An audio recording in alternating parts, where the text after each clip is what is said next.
اس پر یہ جامع اور یہ مکی صورتوں کے مضامین کا خلاصہ۔ اب یہاں سے شروع ہو رہا ہے 5ویں رکوع سے مسلسل 10 رکوع، مسلسل خطاب ہے بنی اسرائیل سے۔ البتہ ان میں ایک تقسیم ہے۔ پہلے رکوع میں دعوت ہے۔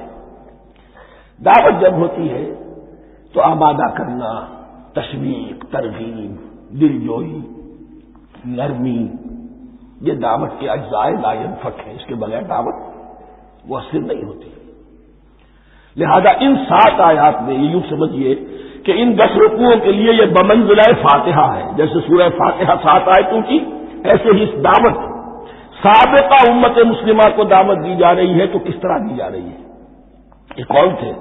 یہ بھی مسلمان ہی تو تھے نا، کافر تو ہو گئے، حضور کا انکار کر دیا، ورنہ وہ موسیٰ کے ماننے والے، شریعت ان کے پاس، بڑے بڑے علماء ان میں، علم کا چرچا ان میں سب کچھ تھا، ان کو دعوت دی جا رہی ہے۔ لیکن میں اس لیے آپ کو چاہتا ہوں، اس کو توجہ دلا رہا ہوں، آج اگر مسلمانوں میں جو غافل ہو گئے، اپنی حقیقت کو بھول گئے، اپنے فرض منصبی سے غافل ہو گئے، دنیا کی اور قوموں کی طرح کی ایک قوم بن کر رہ گئے، اگر کوئی ایک داعی گروہ کھڑا ہو، کوئی جماعت، کوئی فرد، اور اس سے جماعت بنے، تو ظاہر بات ہے سب سے پہلے اسے اسی امت کو دعوت دینی ہوگی، اس لیے کہ دنیا تو اسلام کو پہچانے گی اس امت کے حوالے سے۔ فزیشین ہیل بائی سیلف، پہلے یہ تو ٹھیک ہو، یہ کہیں پر صحیح اسلام کا نمونہ پیش کرے تو دنیا کو دعوت دے سکو گے، آؤ دیکھو یہ ہے اسلام۔ اس لیے ان کو جو دعوت دینے کا اسلوب ہونا چاہیے وہ عکس ہوگا اس اسلوب کا جو ان 7 آیات میں ہمارے سامنے آ رہا ہے۔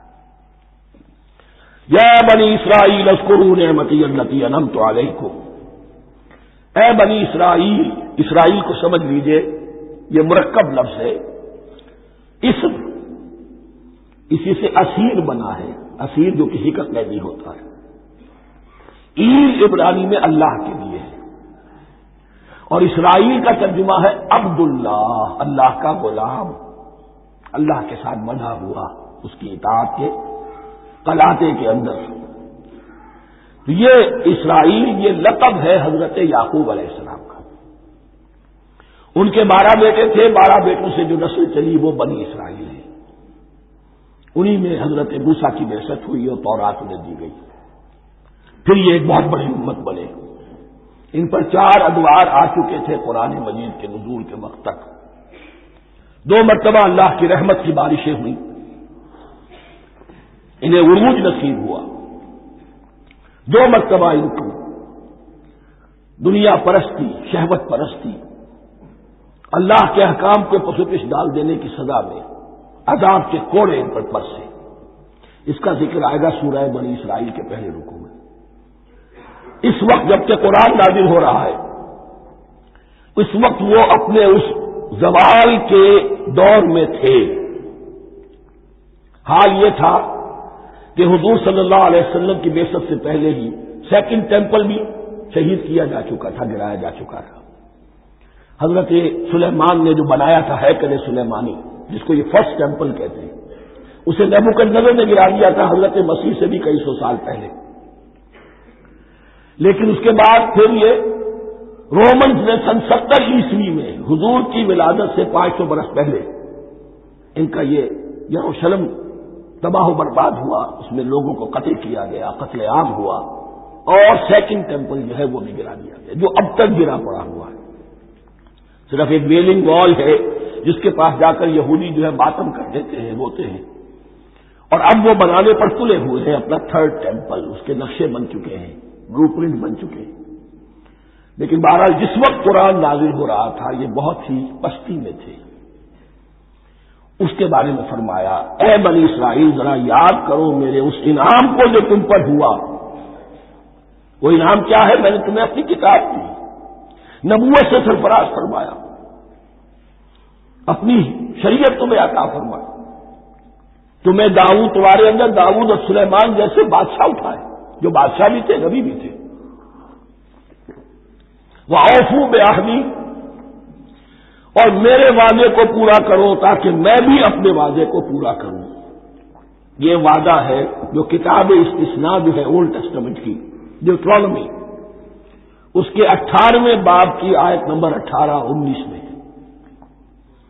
حضرت موسیٰ سے خطاب کر کے اس میں اللہ نے یہ الفاظ فرمائے، میں ان کے بھائیوں میں سے تیرے مانند ایک نبی برپا کروں گا اور اس کے منہ میں اپنا کلام ڈالوں گا اور وہ وہی کچھ بتائے گا جو میں اس سے کہوں گا۔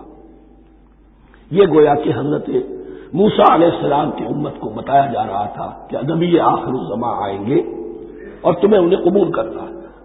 قرآن مجید میں اس کا بڑا تفصیلی ذکر سورہ اعراف میں آئے گا انشاءاللہ، لیکن یہاں فرمایا اوفو بعہدی اوف بعہدکم، تم میرا عہد پیرا پورا کرو، میرے اس نبی کو تسلیم کرو، اس پر ایمان لاؤ، اس پر کی صدا پر لبیک کہو تو میں تمہیں میرے انعام و اکرام اور بڑھتے چلے جائیں گے۔ وَإِيَّايَ فَارْهَبُونِ، اور صرف مجھ سے ڈرو۔ وَآمِنُوا بِمَا أَنزَلْتُ مُصَدِّقًا لِمَا مَعَكُمْ، اور ایمان لاؤ اس پر جو میں نے نازل کیا ہے، جو تمہارے پاس جو تورات ہے اس کی تصدیق کرتے ہوئے آیا ہے۔ اس کے دو معنی ہے، ایک تو قرآن تصدیق کرتا ہے تورات کی اور انجیل کی، فیہا ھدی ونور، فیہ ھدی ونور، اور دوسرے یہ کہ قرآن اور محمد صلی اللہ علیہ وسلم ان پیشین گوئیوں کے مصداق بن کر آئے ہیں جو تورات میں تھی، ورنہ وہ پیشین گوئیاں جھوٹی ثابت ہوتی۔ ان کے مصداق کون ہے؟ قرآن اور محمد صلی اللہ علیہ وسلم، یہ دونوں معنی اس کے ہیں۔ وَآمِنُوا بِمَا أَنزَلْتُ مُصَدِّقًا لِمَا مَعَكُمْ وَلَا تَكُونُوا أَوَّلَ كَافِرٍ بِهِ، اور دیکھو تم ہی سب سے پہلے ان کا کفر کرنے والے نہ بن جاؤ۔ تمہیں تو سب کچھ معلوم تھا، تم تو منتظر تھے، تم تو آخری نبی کے انتظار میں تھے اور ان کے حوالے سے دعائیں کیا کرتے تھے کہ اللہ اس نبی آخری زمان کے واسطے سے ہماری مدد فرما اور کافروں کے مقابلے میں ہمیں فتح عطا فرما۔ یہ آئے گا آگے چل کر اسی سورہ بقرہ کے اندر۔ لیکن اب تم ہی سب سے بڑھ کر کافر ہو گئے، تم ہی سب سے بڑھ کر دشمن ہو گئے۔ ولا تکونوا اول کافر بہ ولا تشتروا بآیاتی ثمنا قلیلا، اور دیکھو میری ان آیات کے عوض حقیر سی قیمت قبول نہ کرو۔ یہ آیات الہیہ ہیں، ان کو رد کر رہے ہو کس لیے؟ ہماری مسندیں، ہماری حیثیت، ہماری چودراہٹیں، کہیں ان پر کوئی آنچ نہ آ جائے۔ حقیر سی چیزیں، یہ صرف اس دنیا کا سامان، اس کے سوا کچھ نہیں۔ ولا تشتروا بآیاتی ثمنا قلیلا وإیایا فاتقون، اور صرف مجھ سے تقوی اختیار کرو، میرا تقوی اختیار کرو۔ ولا تلبسوا الحق بالباطل وتکتموا الحق وانتم تعلمون، اور نہ گڈمڈ کرو حق کے ساتھ باطل کو، اور بس چھپاؤ حق کو، ذرا حالے کہ تم جانتے ہو۔ یہ بات اچھی طرح نوٹ کریے، جانتے بوجھتے کرنا، ایک ہے مغالطے میں کرنا، وہ ضلالت ہے، گمراہی ہے۔ ایک جان بوجھ کر کرنا، حق کو پہچان کر اسے رد کرنا، یہ پھر اللہ تعالیٰ کے غضب کو دعوت دینا ہے، ریس آف اللہ، اس کے غضب کو دعوت دینا ہے کہ حق کو پہچان کر اس کی نفی کی۔ وانتم تعلمون، علماء یہود قرآن مجید میں آگے چل کر آئے گا، ایسے پہچانتے تھے محمد کو اور قرآن کو جیسے اپنے بیٹوں کو، یعرفونہ کما یعرفون ابناءہم، ایسے پہچانتے جیسے اپنے بیٹوں کو۔ وَأَقِیمُوا الصَّلَاةَ وَآتُوا الزَّکَاةَ، دیکھو نماز قائم کرو، زکات ادا کرو۔ وَارْکَعُوا مَعَ الرَّاکِعِینَ، اور جھکنے والوں کے ساتھ جھکو۔ یہ اول تو رکوع کو انہوں نے اپنے ہاں سے خارج کر دیا تھا، ثانیاً باجماعت نماز ان کے ہاں ختم ہو گئی تھی۔ وَارْکَعُوا مَعَ الرَّاکِعِینَ، جماعت باجماعت نماز کی طرف اشارہ ہے۔ أَتَأْمُرُونَ النَّاسَ بِالْبِرِّ وَتَنْسَوْنَ أَنفُسَكُمْ، کیا تم لوگوں کو نیکی کا حکم دیتے ہو، تقویٰ کی، پارسائی کی تعلیم دیتے ہو؟ میں کہہ رہا ہوں کہ اصل میں مخاطب کون ہے؟ علماء یہود۔ اس آیت سے ثابت ہو گیا، عالم ہمارا بھی جب بھی کھڑا ہوگا اونچے سے اونچا بات کہے گا، اعلیٰ سے اعلیٰ بات کہے گا۔ اکثر و بیشتر کا حال یہ ہے کہ ان کا اپنا کردار دیکھیے تو کوئی مناسبت ہی نہیں اس سے جو وہ بات کہہ رہا ہے، جو لوگوں کو دعوت دے رہا ہے اس پر خود عمل نہیں۔ تو یہی در حقیقت علماء یہود کا کردار بن چکا تھا۔ اتامرون الناس بالبر وتنسون انفسکم، کیا تم لوگوں کو نیکی کا حکم دیتے ہو اور خود اپنے آپ کو بھول جاتے ہو؟ وانتم تتلون الکتاب، اور یہ سب کچھ تم کر رہے ہو اس حال میں کہ کتاب پڑھتے بھی ہو، تورات پڑھتے ہو، صاحب تورات ہو۔ ہمارے بھی بہت سے علماء کا علماء سو جنہیں ہم کہتے ہیں حال یہ ہو چکا ہے، خود بدلتے نہیں قرآن کو بدل دیتے ہیں، ہوئے کس درجہ فقیہان حکم بے توفیق۔ جو صورتحال ہے صرف قرآن کا متن بچا ہوا ہے، اس کے مفہوم میں، اس کی تفسیر میں، اس کے ترجمے میں تو تحریفیں موجود ہیں، بڑی بڑی تحریفیں موجود ہیں، متن بچا ہوا ہے، وہ اس لیے کہ اللہ تعالیٰ نے اس کی حفاظت کا ذمہ لیا ہے۔ وَاسْتَعِینُوا بِالصَّبْرِ وَالصَّلَاةِ، اور مدد حاصل کرو دو چیزوں سے، صبر اور نماز۔ یہ صبر کا لفظ یہاں پر بہت قیمتی ہے، بہت بامانی ہے۔ علماء سو کیوں وجود میں آتے ہیں؟ جب وہ دنیا کے کتے بن جائیں گے تو دین کو بدنام کرنے والے ہوں گے۔ بظاہر دینی مناسب ہیں لیکن اصل میں ان کے پردے میں دنیا داری کی جا رہی ہے، صبر نہیں، بس صبر کے ساتھ اور نماز کے ساتھ، اس لیے کہ آپ صحیح راستے پر آئیں گے۔ اگر کوئی عالم دین لوگوں پر تنقید کرے گا، لولا ینہاہم الربانیون والاحبار، کیوں نہیں روکتے ان کے علماء اور ان کے اولیاء اور صوفیاء ان کو حرام کھانے سے اور جھوٹ بولنے سے؟ اگر کوئی شخص روکے گا اس کو پھر نذرانے تو نہیں ملیں گی، اس کی خدمتیں تو نہیں ہوگی۔ اگر تو دنیا میں صبر اختیار کرنا ہے تب تو آپ حق بات کہہ سکتے ہیں، اور اگر دنیاوی ایمبیشن ہے تو پھر آپ کو کہیں نہ کہیں کمپرومائز کرنا پڑے گا۔ وَاسْتَعِینُوا بِالصَّبْرِ وَالصَّلَاةِ، صبر اور نماز۔ وَإِنَّهَا لَكَبِیرَةٌ، اور یقیناً یہ بہت بھاری شے ہے، بہت بھاری شے ہے۔ عام طور پر خیال یہ ہے کہ انہا کی ضمیر صرف صلاۃ کی طرف جاتی ہے، نماز بہت بھاری ہے۔ ایک رائے یہ ہے کہ نہیں، یہ پورے طرز عمل کی طرف جا رہی ہے، یہ طرز عمل کہ خود صبر کرو، اس دنیا میں صبر کرو، دنیا اور دنیا کے متعلقات میں کم سے کم پر قانے ہو جاؤ اور حق کا بول بالا کرنے کے لیے میدان میں آ جاؤ، یہ طرز عمل۔ اور اس میں پھر نماز، الصلاۃ و عماد الدین۔ وَإِنَّهَا لَكَبِیرَةٌ إِلَّا عَلَى الْخَاشِعِینَ، یہ یقیناً بہت بھاری چیز ہے، یہ روش، یہ رویہ بھی بہت بھاری اور نماز بھی بہت بھاری ہے، سوائے ان خشوع رکھنے والوں کے، ڈرنے والوں کے، جن کے دل جھک گئے ہیں اللہ کے سامنے۔ الذین یظنون انہم ملاقو ربہم، جنہیں یہ یقین ہے کہ انہیں اپنے رب سے ملاقات کرنی ہے، جیسا کہ میں نے شروع میں توجہ دلائی تھی، وبالآخرۃ ہم یوقنون، یہ ایمان بالآخرت ہے جو انسان کو سیدھا رکھتا ہے عمل کے میدان میں۔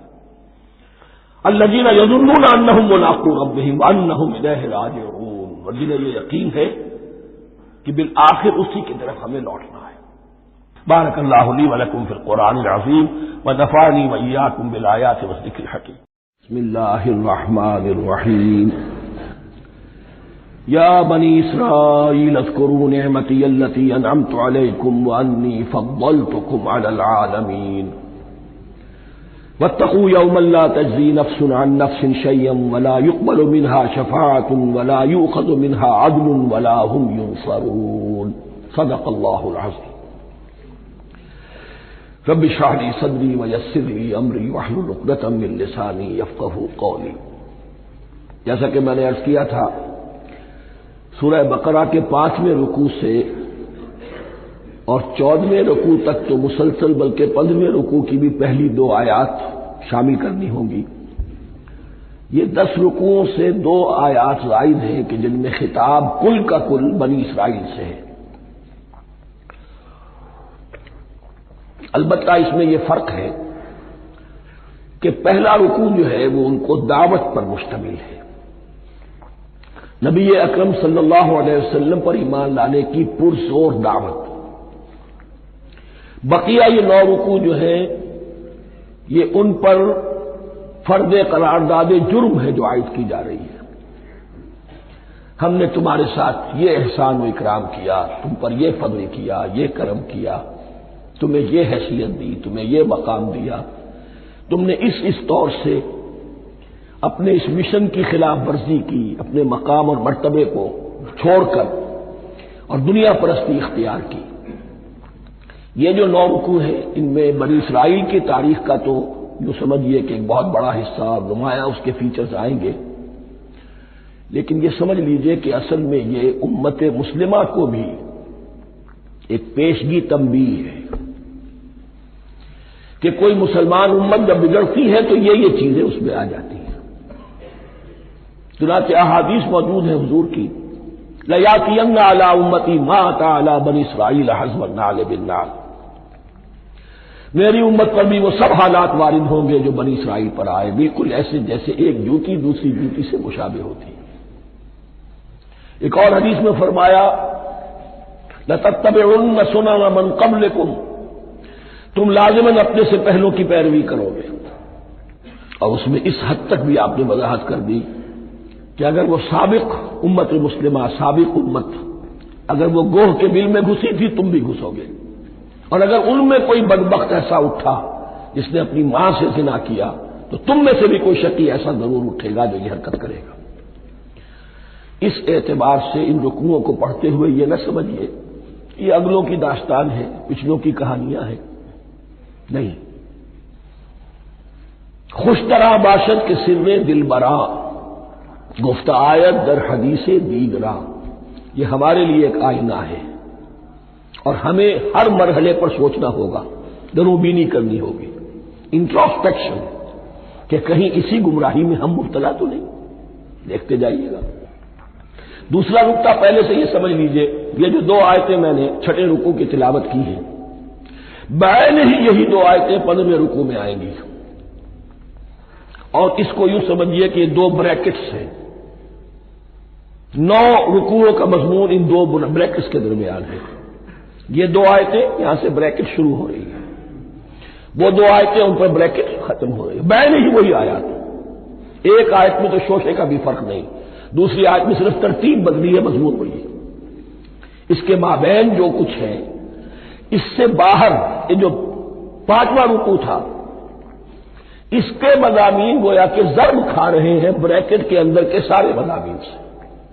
یہ حساب کا بہت ہی عام فہم سا قاعدہ ہے، بریکٹ کے باہر کوئی رقم لکھی ہوئی ہے جس کے بعد کوئی جمع یا تفریق اگر نہیں ہے تو وہ ضرب کھائے گی، بریکٹ کے اندر جتنی بھی ویلیوز ہیں ان کے ساتھ ضرب کھائے گی۔ تو گویا کہ ہر قدم پر حضور پر دعوت، ایمان لانے کی دعوت اس پورے معاملے میں موجود ہے، اس لیے کہ اس میں بعض آیتیں ایسی آ گئی ہیں، ایک زیادہ نمایاں ایک کم نمایاں، جن سے کچھ لوگوں کو بغالتا ہوا یا کچھ لوگوں نے فتنہ پیدا کیا جان بوجھ کر۔ یہ فتنہ ایک بار پیدا ہوا تھا اکبر کے زمانے میں دین الہی کی شکل میں، کہ صرف خدا کو مان لینا، آخرت کو مان لینا اور نیک اعمال کرنا نجات کے لیے کافی ہے، کسی رسول پر ایمان لانا ضروری نہیں ہے۔ یہ صوفیاء میں بھی یہ فتنہ بہت بڑے پیمانے پر آیا، مسجد مندر ہکڑو نور، مسجد میں اور مندر میں ایک ہی نور ہے، سب مذاہب ایک ہی ہے، سارا فرق جو ہے شریعتوں کا ہے، عبادت کے ظاہری شکل کا ہے، وہ ہے رسولوں سے متعلق۔ رسولوں کو بیچ میں سے نکال دیجئے تو یہ دین الہی رہ جائے گا، اللہ کا دین۔ اتنا بڑا فتنہ تھا کہ جب ہندوستان میں سیاسی اعتبار سے، حکومت کے اعتبار سے مسلمانوں کا اقتدار چوٹی پر تھا، کلائمیکس پر، اکبر اعظم، اس وقت یہ دین الہی کا فتنہ اٹھا کہ دین محمدی کا دور ختم ہو گیا، وہ 1000 سال کے لیے تھا، 1000 سال پورے ہو گئے، اب الف ثانی ہے، دوسرا 1000 سال ہے، اس کے لیے نیا دین ہے، اسے دین اکبری بھی کہا گیا اور دین الہی بھی کہا گیا۔ اور اس میں ایک آیت آئے گی جس سے استدلال کیا ہے کچھ لوگوں نے۔ اس صدی میں پھر یہ فتنہ اٹھا تھا گاندھی کے فلسفے کے ذریعے سے، اور ایک بہت بڑا نابغہ انسان مسلمانوں میں سے، بہت بڑا نابغہ، جینیس، ابوالکلام آزاد، وہ بھی اس فتنے کا شکار ہو گیا۔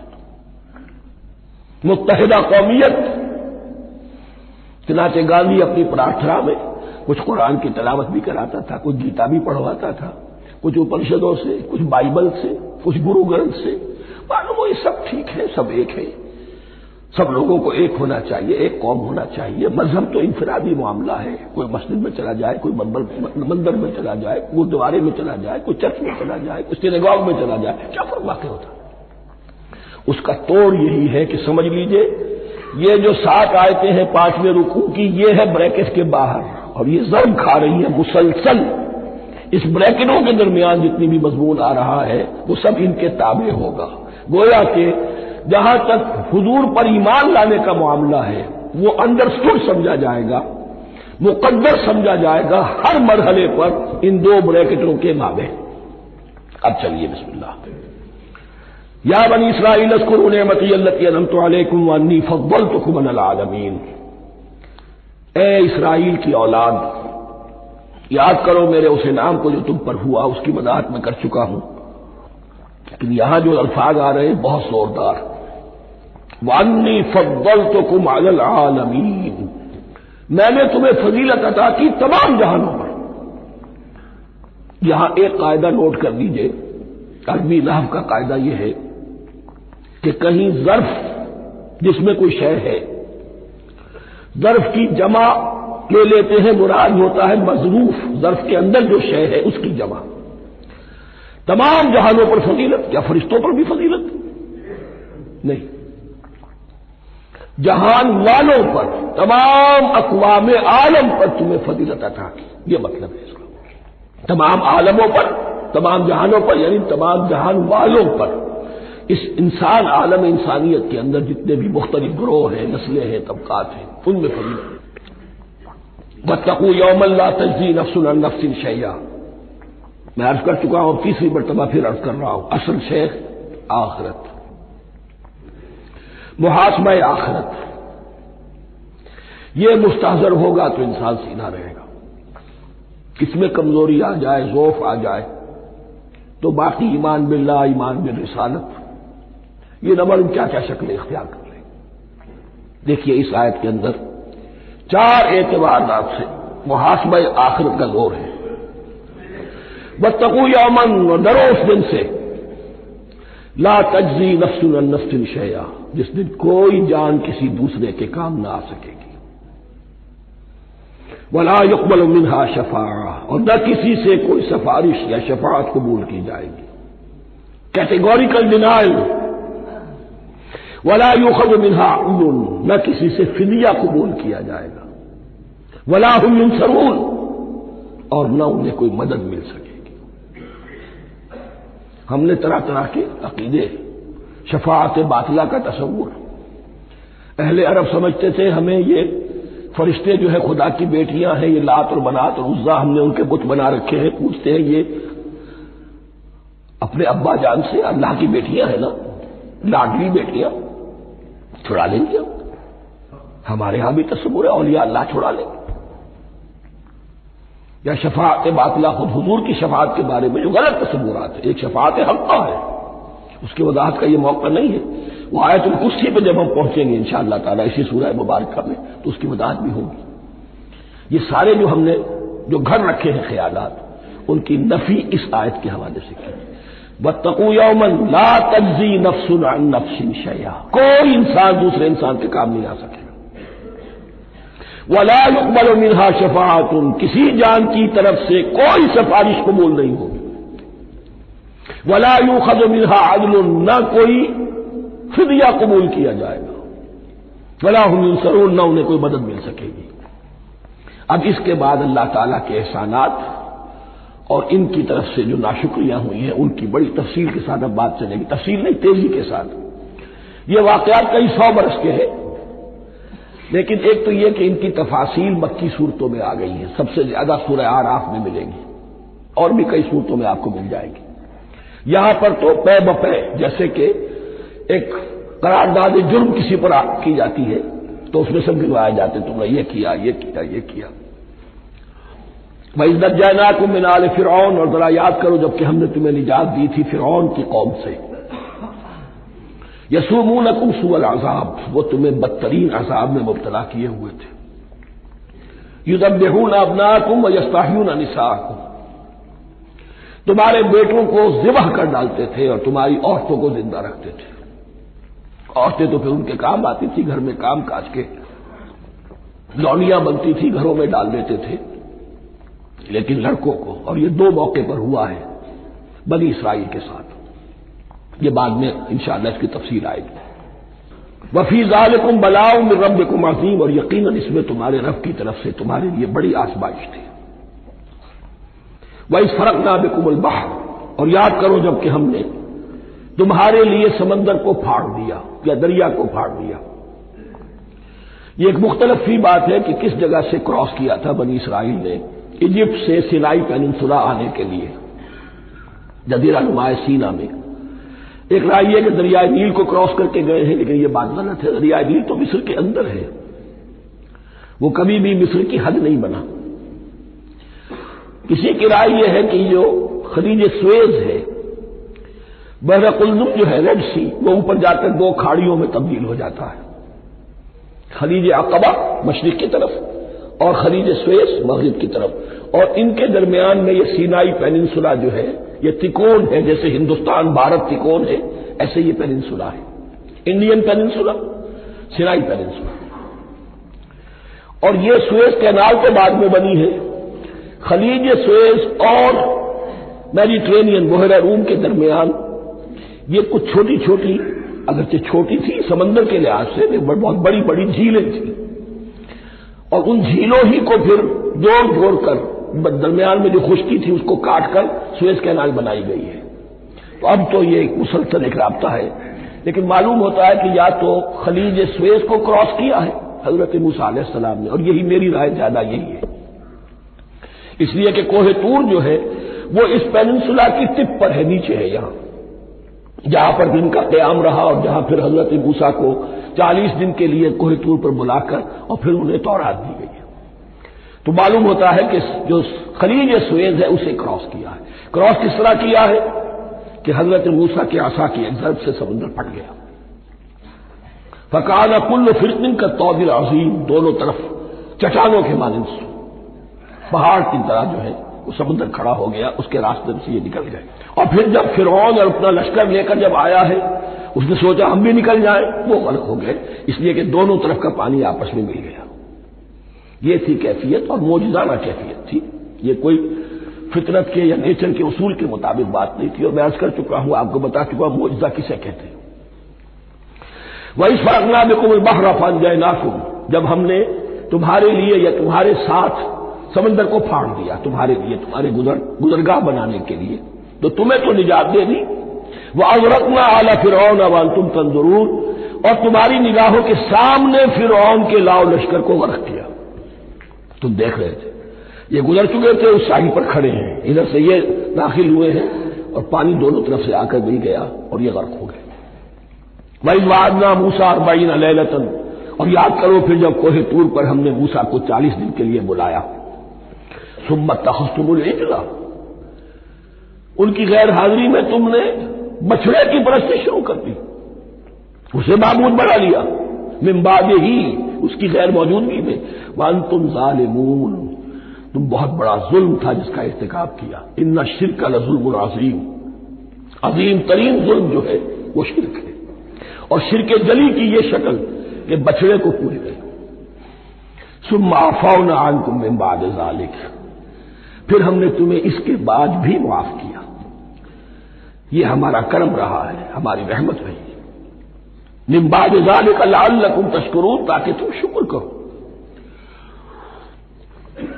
وَإِذْ آتَيْنَا مُوسَى الْكِتَابَ وَالْفُرْقَانَ لَعَلَّكُمْ تَهْتَدُونَ، اور یاد کرو جب کہ ہم نے موسیٰ کو کتاب اور فرقان عطا فرمائی۔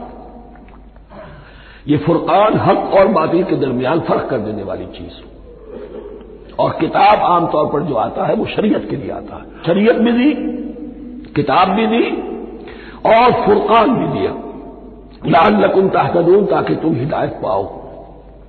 وَإِذْ قَالَ مُوسَىٰ لِقَوْمِهِ، اور یاد کرو جب کہ کہا تھا موسیٰ نے اپنی قوم سے، یا قوم انکم ظلمتم انفسکم باتخاذکم العجل، اے میری قوم کے لوگوں، یقیناً تم نے اپنے اوپر بڑا ظلم کیا ہے بچڑے کو معبود بنا کر۔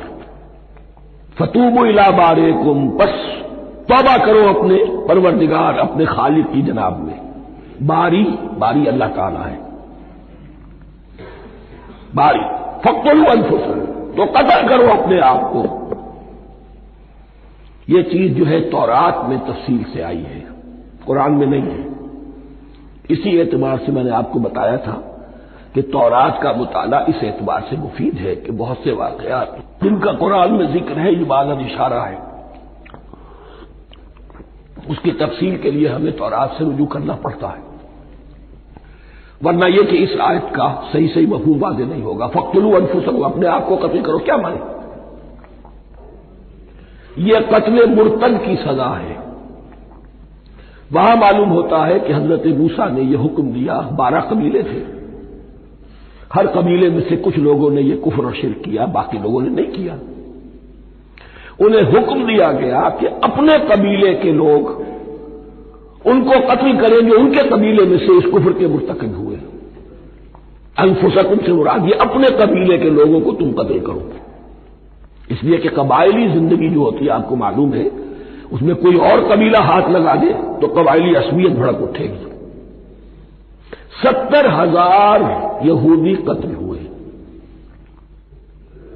اس سے بڑی توبہ اور ممکن نہیں، اس سے بڑا پرج کسی بھی آئیڈیولوجیکل پارٹی کے اندر پرج بہت ضروری ہوتا۔ کچھ لوگ آ گئے ایک نظریے کو قبول کر کے، رفتہ رفتہ نظریہ اوجل ہو گیا، کچھ مفادات، کچھ چودراہٹیں، یہ مقدم ہو گئی، اسی سے جماعتیں خراب ہوتی ہیں، غلط راستے پہ پڑ جاتی ہیں، تحریکیں بھٹک جاتی ہیں۔ تو آئیڈیولوجیکل پارٹی، نظریاتی جماعتیں پرج کرتی رہتی ہیں کہ جو بھی ہمارے نظریے سے ہٹ گئے اب ان کو کاٹ کر علیحدہ کر دیں۔ اور یہی سے قتل مرتد، تو یہ چیز حدیث میں ہے یا پھر قرآن میں یہاں ہے؟ اس حوالے سے جو لوگ ہمارے ہاں بعض علماء بھی ہیں، جدید دانشور ہیں، جو قتل مرتد کی جو حد ہے اسلام میں اس کو تسلیم نہیں کرتے، لیکن میرے نزدیک یہ شریعت موسوی کا تسلسل ہے کہ شریعت موسوی کی جس شے کو بدلا نہ گیا ہو، جس کے بارے میں صراحتاً یہ معلوم نہ ہو کہ یہ شے تبدیل کر دی گئی، تو وہ شریعت محمدی کا جز بن گئی۔ زنا پر رجم کا معاملہ بھی یہی ہے۔ قرآن مجید میں رجم کی صحیح آیت کوئی موجود نہیں ہے، حدیث میں ہے۔ قرآن مجید میں مرتد کے قتل کے لیے کوئی آیت موجود نہیں ہے، حدیث میں ہے، سنت میں ہے، اور دونوں کی کا جو منبع ہے وہ اصل میں تورات ہے۔ تو اس بات کو اچھی طرح نقل کر دیجئے، یہ جگہ اکثر لوگ جو ہے یہاں بہت سرسری طور سے گزر جاتے ہیں، یہ بہت اہم ہے، اور اس کے لیے تورات کی طرف رجوع کیجئے۔ 70,000، 6 لاکھ کل تھے جب یہ مصر سے نکلے ہیں، 6 لاکھ تھے۔ کتنے عرصے کے بعد پیننسولا پہنچے ہیں، سینائی پیننسولا میں اور طور میں، کچھ اور ان کی تعداد بڑھ گئی ہوگی، لیکن یہ کہ ان میں سے 70 لاکھ کو قتل کیا اپنے ہاتھوں سے۔ ہر قبیلے نے اپنے جو مرتد تھے ان کو اپنے ہاتھ سے قتل کیا۔ فتوبوا الی بارئکم فاقتلوا انفسکم ذالکم خیر لکم عند بارئکم، یہی تمہارے لیے تمہارے رب کے نزدیک بہتر بات ہے۔ فتاب علیکم، تو اللہ نے تمہاری توبہ قبول کر لی۔ توبہ قبول کس طرح ہوئی؟ یہ تزکیہ ہوا ہے امت کا کہ ان میں سے جن لوگوں نے اتنی بڑی غلط حرکت کی ہے ان کو کاٹ کر، ذبح کر کے، ان کو قتل کر کے پھینک دیا گیا۔ انہ هو التواب الرحیم، یقیناً وہ تو ہے ہی بہت توبہ کا قبول فرمانے والا اور بہت رحم فرمانے والا۔ وَإِذْ قُلْتُمْ يَا مُوسَىٰ لَن نُّؤْمِنَ لَكَ حَتَّىٰ نَرَى اللَّهَ جَهْرَةً، ایک اور واقعہ ان کی تعریف کا۔ اور یاد کرو جب کہ تم نے کہا تھا اے موسیٰ ہم تو تمہاری بات نہیں مانیں گے۔ ایمان کے بعد جب لام کا حرف آئے تو اس کے معنی صرف تصدیق کے ہوتے ہیں۔ لن نؤمن لک، ہم آپ کی بات کی تصدیق نہیں کریں گے، حتی نری اللہ جہرۃ، جب تک کہ ہم دیکھ نہ لیں اللہ کو عیاناً۔ ہمیں کیا پتا اللہ نے یہ کتاب دی آپ کو، آپ تو لے کر آ گئے، ہمارے سامنے تو پتھر کی کچھ تختیاں ہیں، اس پہ کچھ لکھا ہوا، کس نے لکھا ہمیں کیا پتا۔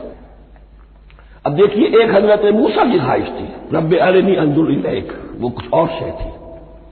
یہ تخریبی ذہن ہے جو یہ کہہ رہا ہے کہ ہم بھی چاہتے ہیں کہ اللہ کو اپنی آنکھوں سے دیکھے اور معلوم ہو کہ واقعی اس نے یہ کتاب آپ کو دی ہے۔ فاخذتکم الصاعقۃ، تو تمہیں آپ پکڑا ایک بہت بڑی کڑک میں، ایک بہت بڑی کڑک ہوئی اور سب کے سب مردہ ہو گئے۔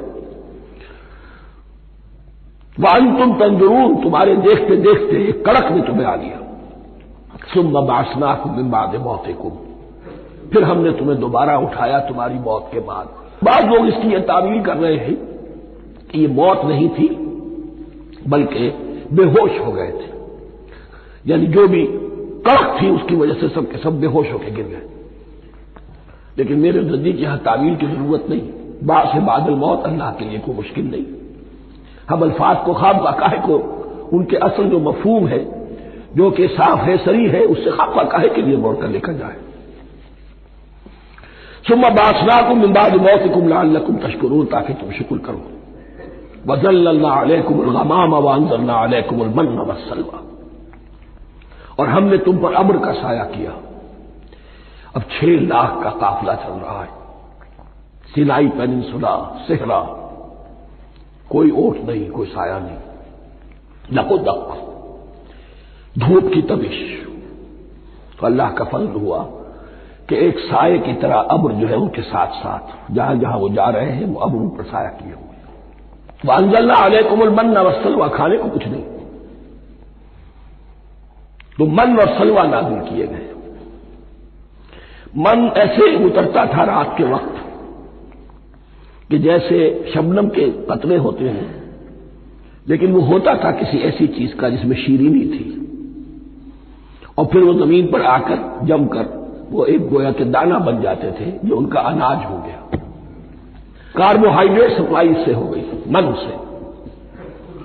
اور سلوہ ایک خاص قسم کا پرندہ بٹیر کی شکل کا، جو بے پناہ بڑی تعداد میں ان کے بڑے بڑے جھنڈ آتے تھے شام کے وقت، اور وہ ان کے ڈیرا جہاں ہوتا تھا اس کے گرد وہ اتر آتے تھے، اور رات کی تاریکی میں یہ آسانی سے ان کو پکڑتے تھے، ان کو کھاتے تھے بھون کر، اور یہ ان کی پروٹین ہو گئی۔ پوری غذا جو ہے اللہ تعالیٰ نے ان کو فراہم کر دی۔ وَأَنزَلْنَا عَلَيْكُمُ الْمَنَّ وَالسَّلْوَىٰ كُلُوا مِن طَيِّبَاتِ مَا رَزَقْنَاكُمْ، کھاؤ ان پاکیزہ چیزوں کو جو ہم نے تمہیں عطا کی ہے۔ وَمَا ظَلَمُونَا، ہم نے تو ان پر کوئی ظلم نہیں کیا، وَلَٰكِن كَانُوا أَنفُسَهُمْ يَظْلِمُونَ، لیکن وہ خود ہی اپنے اوپر ظلم ڈھاتے رہے، ہر قدم پر نافرمانی اور ناشکری۔ اس کی بھی ناشکری آگے آ جائے گی چل کر، من و سلوہ سے بھی ناشکری کی انہوں نے۔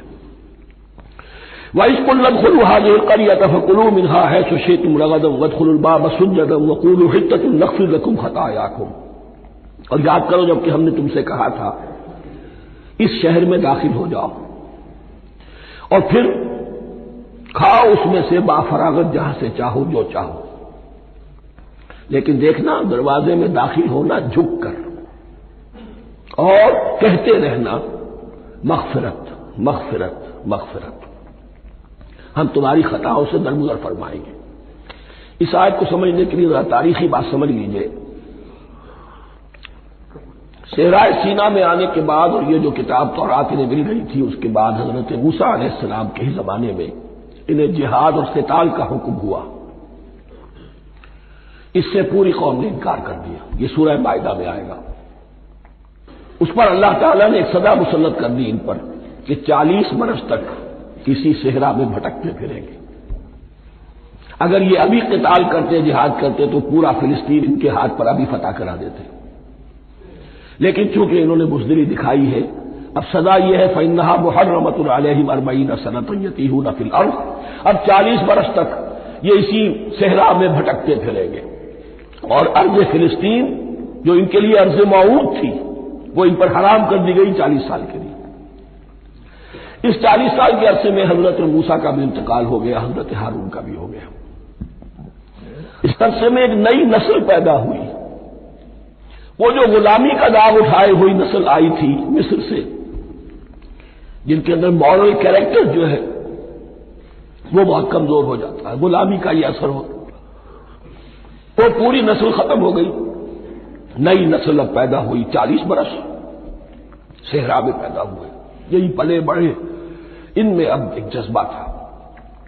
حضرت موسیٰ کے پھر جو خلیفہ تھے یوشع ابن نون، جوشوا، تورات میں ان کا نام جوشوا ہے، یوشع، ان کی سرکردگی میں اب بنی اسرائیل کی اس نئی نسل نے قتال کیا، جنگ کی، اور پہلا شہر جو فتح ہوا وہ اریحا، آج بھی وہ شہر جو ہے جیریکو جو آپ دیکھتے ہیں خبروں کے اندر آتا ہے بار بار، اریحا اس کا پرانا نام ہے، یہ شہر فتح ہوا، اس فتح کی بات کا تذکرہ ہو رہا ہے۔ یاد کرو جب کہ ہم نے تم سے کہا تھا اس بستی میں، اس شہر میں داخل ہو جاؤ، فاتحہ نہ ہو، اور پھر جو کچھ یہاں ہے، جو نعمتیں ہیں ان سے متمتع ہو، کھاؤ پیو، لیکن داخل ہونا سجدہ کرتے ہوئے، مراد کیا؟ جھک کر، یعنی ایسا نہ ہو کہ تکبر کی وجہ سے تمہاری گردنیں اکڑ جائیں، گردنیں جھکا کر اللہ کا احسان مانو، یہ نہ سمجھو کہ یہ فتح تم نے حاصل کی۔ اس کی تفسیر اصل میں نظر آتی ہے حضور کی شخصیت میں، کہ جب فتح مکہ کے موقع پر مکے میں داخل ہوئے ہیں تو جس سواری پر آپ بیٹھے ہوئے تھے، آپ کی پیشانی اس کی گردن کے ساتھ جڑی ہوئی تھی۔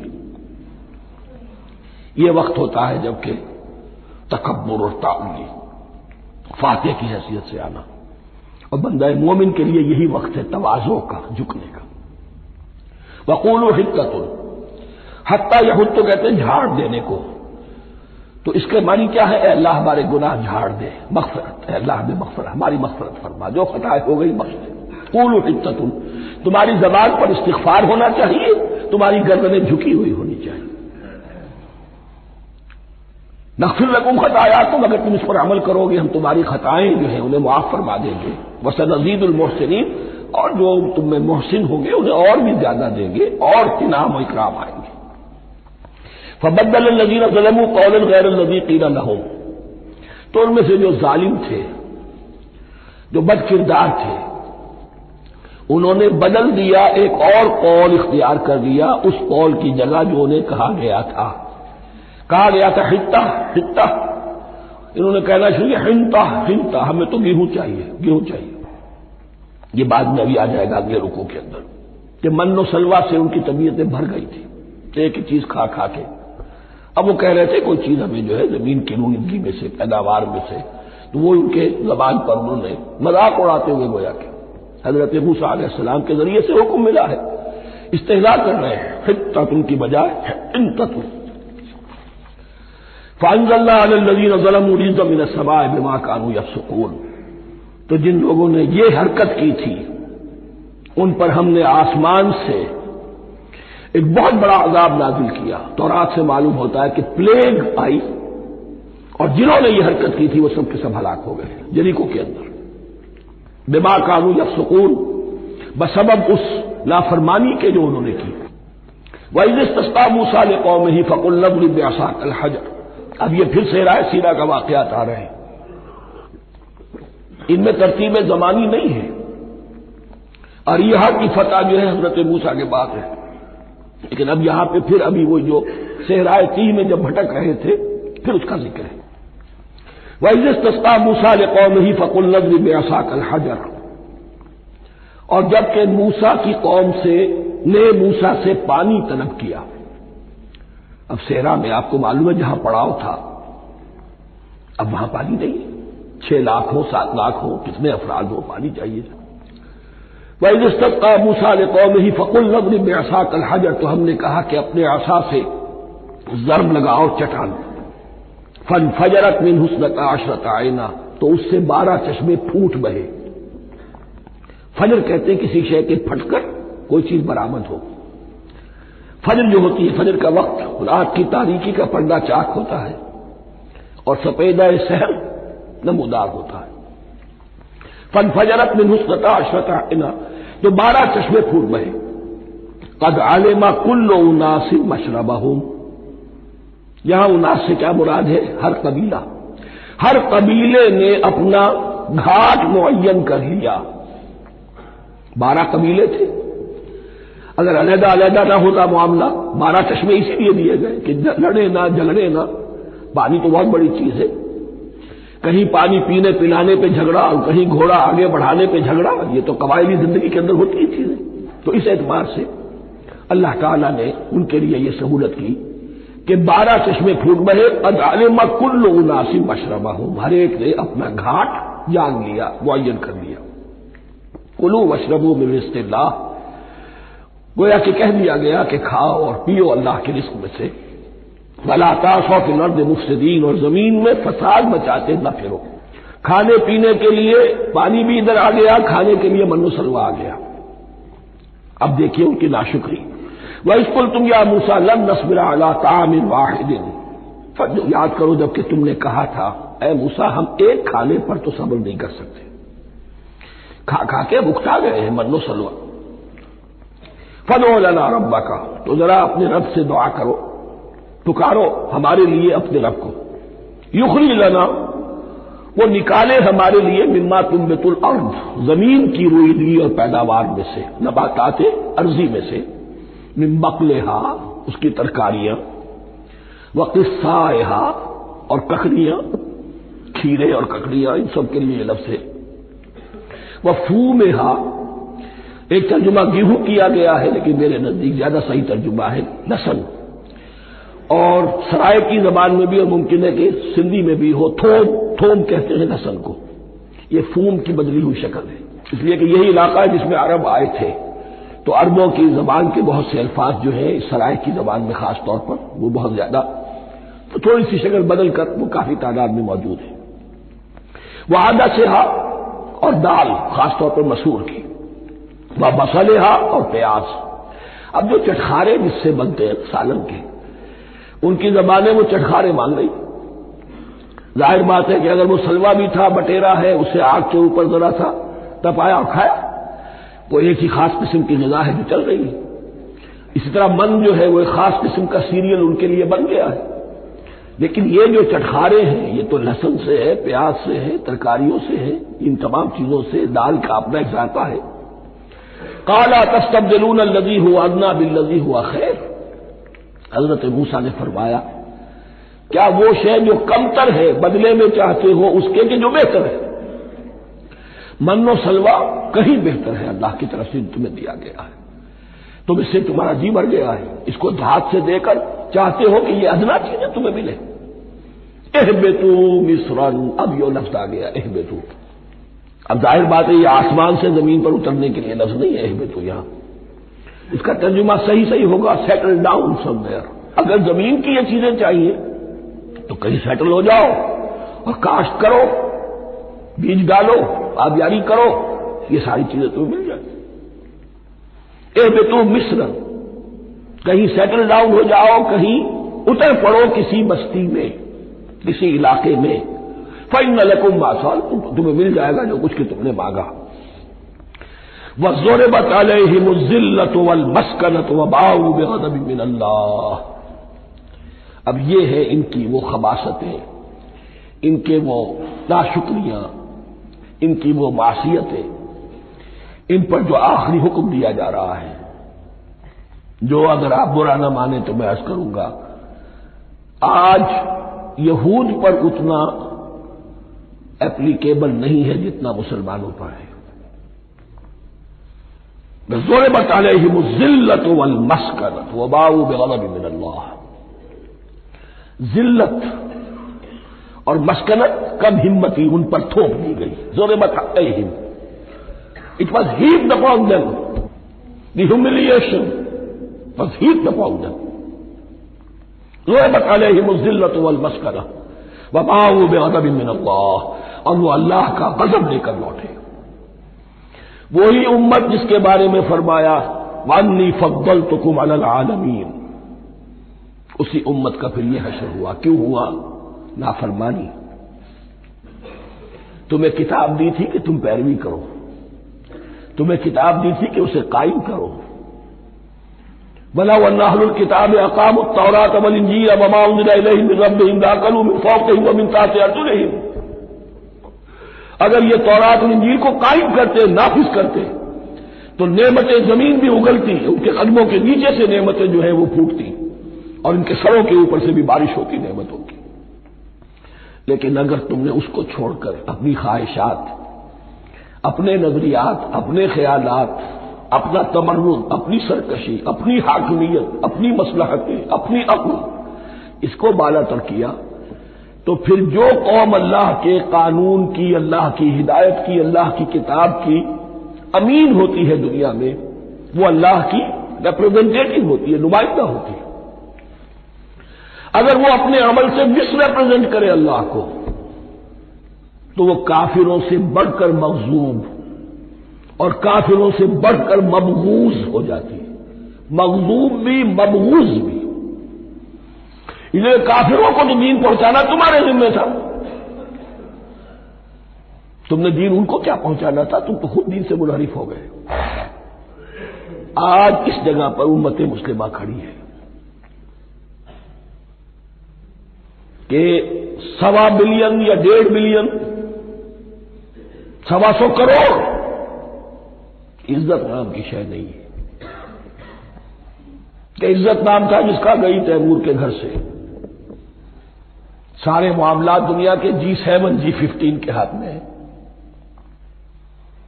سیکورٹی کونسل اس کے پرماننٹ ممبر کا ویٹو ہے، اور نہ سیکورٹی کونسل میں اور نہ کہیں کسی G7 میں، نہ G9 میں، نہ G15 میں کوئی مسلمان ملک نہیں۔ کسنمی پرسر کی بھیا کیستی، ہماری اپنی پالیسیز کہیں اور طے ہوتی ہیں، ہمارے اپنے بجٹ کہیں اور بنتے ہیں، ہماری صلح اور جنگ کسی اور کے اشارے سے ہوتی ہے، ریموٹ کنٹرول، یہ ذلت اور مسکنت۔ ہم کہتے ہیں ہماری شہرت ہے کشمیر، اور جنگ کرنے کو تیار نہیں ہے۔ یہ خوف نہیں تو کیا ہے، یہ مسکنت نہیں تو کیا ہے؟ اگر اللہ پر یقین ہو اور اپنے حق پر یقین ہو تو اگر شہرت دوسرے کے قبضے میں ہے تو ہمت کرو، یا تخت یا تختہ، لیکن نہیں۔ آپ کے ریڈیو پر، ٹیلی ویژن پر خبریں آتی رہیں کہ اتنے مسلمانوں کے ساتھ یہ کر دیا، اتنی مسلمان عورتوں کی بے حرمتی کر دی، لیکن یہاں ہم بیٹھے ہوئے اپنے اپنے دھندوں میں، اپنے اپنے کاروبار میں، اپنی اپنی ملازمتوں میں، اپنے اپنے کیریئرز میں، دنیا میں کیا کچھ ہو رہا ہے۔ بہرحال اس وقت یہ جو ہے، میں نے جیسا کہ عرض کیا تھا کہ یہ ہے تاریخ بنی اسرائیل کی، لیکن خوشترا باشد کے سر دل براں گفت آیت در حدیث دیگراں، یہ ہمارا نقشہ ہے آج اس آیت میں۔ ضربت علیہم الذلۃ والمسکنۃ وباءوا بغضب من اللہ، اور یہ کیوں؟ ذالک بانہم کانوا یکفرون بآیات اللہ، یہ اس لیے کہ وہ اللہ کی آیات کا انکار کرتے رہے، وَيَقْتُلُونَ النَّبِيِّينَ بِغَيْرِ الْحَقِّ، اللہ کے نبیوں کو ناحق قتل کرتے رہے۔ ہمارے ہاں بھی مجددین امت میں سے کتنے ہیں جو جیلوں میں ڈالے گئے، جن کو ایسی ایسی مار پڑی ہے کہ کہا جاتا ہے کہ ہاتھی کو بھی وہ مار پڑتی تو برداشت نہ کرتا۔ احمد ابن حنبل کے ساتھ کیا ہوا؟ ابو حنیفہ جیل میں انتقال کیا،